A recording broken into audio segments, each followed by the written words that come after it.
Hello friends, எல்லோரும் எப்படி இருக்கீங்க? இன்றைக்கி நம்ம என்ன பார்க்க போகிறோம் அப்படின்னா, கேரளாவோட பாரம்பரிய டிஷ்ஷான ஓலன் தான் பார்க்க போகிறோம். இந்த ஓலன் எப்படி பண்ணலாம் அப்படின்னா, வெண்பூஷணி அல்லது மஞ்சள் பூஷணி எதாக இருந்தாலும் ஒரு 1/2 kg 1/4 kg வாங்கிக்கோங்க. உங்களுக்கு எவ்வளோ தேவையோ அவ்வளோ வாங்கிக்கோங்க. வாங்கிட்டு நீங்கள் வாஷ் பண்ணிவிட்டு இந்த மாதிரி கட் பண்ணிக்கோங்க. கட் பண்ணுறது மட்டும் ரொம்ப இந்த மாதிரி ஸ்லைஸாக கட் பண்ணிக்கணும். அதில் ஒரு 5-6 மிளகா, பச்சை மிளகாவை கீறி போட்டு 2 டம்ளர் தண்ணி ஊற்றி உப்பு போட்டு பெருங்காயம் போட்டு வேக வச்சுக்கோங்க. கொஞ்சம் அடிகனமான பாத்திரத்தில் வேக வச்சுக்கோங்க. அதுக்கப்புறம் தேங்காய் ஒரு தேங்காய் ஃபுல்லாக எடுத்து திருகி நீங்கள் அரைச்சி பால் எடுத்துக்கோங்க.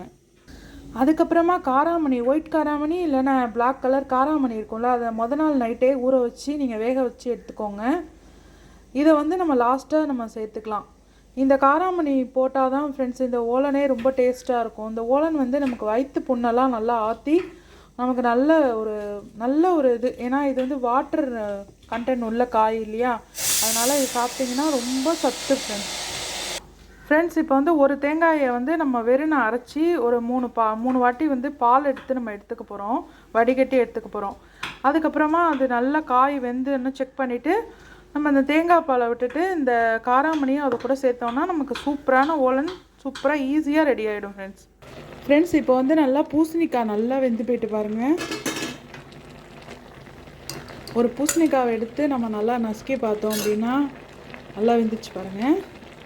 பச்சை மிளகா, உப்பு, பெருங்காயம், பூசணிக்காய் இது எல்லாமே நல்லா வெந்துருச்சு. இப்போ நம்ம தேங்காய் பால் பாருங்கள், நான் 3 கிளாஸ் அரைச்சி வச்சுருக்கேன். இதை நம்ம வடிகட்டி இதில் ஊற்றிடலாம். தேங்காய் பாலை ஊற்றிட்டு நம்ம காராமணி வேக வச்சுருக்கோம் இல்லையா, அதையும் நம்ம இது கூட போட்டுடலாம். அதிக நேரம் கொதிக்கணும்னு அவசியம் இல்லை, நம்ம போட்டு கொஞ்ச நேரத்துலேயே நம்ம ஆஃப் பண்ணிடலாம். அவ்வளோதான் ஃப்ரெண்ட்ஸ்.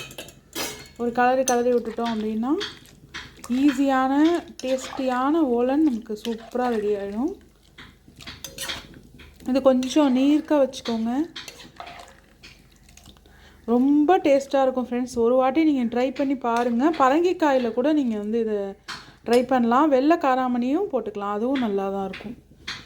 ஓகே ஃப்ரெண்ட்ஸ், இப்போ கொதிச்சோன்னா நம்ம தேங்காய் எண்ணெயில் தாளித்து கொட்டிடலாம். அவ்வளோதான் ஃப்ரெண்ட்ஸ், ஓலன் நமக்கு சூப்பராக ரெடி ஆகிடும். நான் உங்களுக்கு ரெடி ஆனோன்னா ஒரு வாட்டி காட்டுறேன். நம்மளோட டேஸ்டியான ஓலன் சூப்பராக ரெடி ஆகிடுச்சு பாருங்கள். இப்போ நம்ம கொத்தமல்லி கருவேப்பிலை போட்டோம். கருவேப்பிலை போட்டாச்சு, கொத்தமல்லி போட்டாச்சு.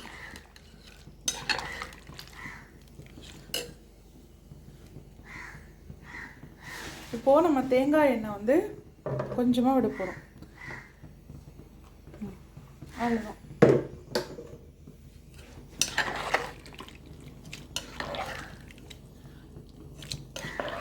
இது போக போக கொஞ்சமாக கெட்டியாகிடும் ஃப்ரெண்ட்ஸ். இது நம்ம ஸ்டார்டிங்கில் இப்படி தண்ணியாக இருக்க மாதிரி இருக்குல்ல, போக போக கெட்டியாகிடும்.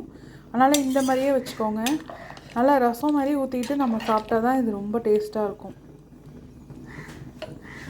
ஓகே ஃப்ரெண்ட்ஸ், அடுப்பை அணைச்சிட்டு நம்ம இறக்கி கீழே வச்சிடணும், அடுப்புலேயே வைக்கக்கூடாது. அவ்வளோதான் ஃப்ரெண்ட்ஸ். நீங்களும் இதேமாதிரி ட்ரை பண்ணி பாருங்கள் ஃப்ரெண்ட்ஸ். பாய்.